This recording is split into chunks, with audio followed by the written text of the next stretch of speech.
And 10 on your side is your local election headquarters. The race to 270 appears to be over. Joe Biden is projected to be the next president of the United States. Thank you for joining us, everyone. I'm Kayla Gaskins. The Associated Press and NBC News are both projecting the now president-elect has won Pennsylvania and therefore hit the 270 vote threshold in the Electoral College.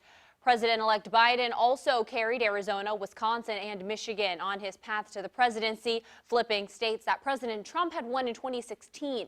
Vice President-elect Kamala Harris will be the first woman and first person of color to hold the position. They are expected to speak to the nation around 8 tonight.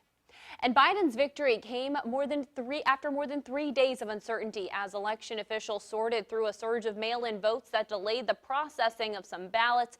President Trump was at his Virginia golf course when the race was called.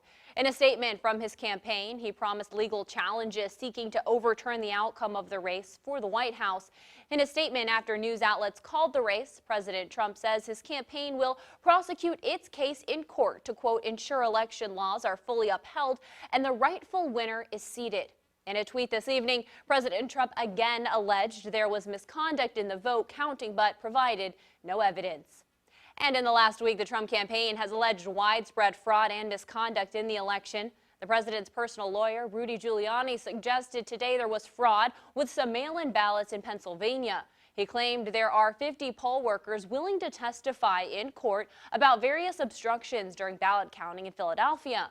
The campaign has filed several legal challenges in battleground states since Tuesday. And reaction has poured in from across the country. Supporters of President-elect Biden flooded the streets in cities like Washington, D.C. and New York City. In our nation's capital, they gathered in Black Lives Matter Square near the White House. And in New York City, Biden supporters cheered in Washington Square Park. Supporters of President Trump gathered outside of Texas's state capitol. They chanted "America First" and carried Trump 2020 signs. A similar scene played out in Lansing, Michigan, where the president's supporters gathered this afternoon.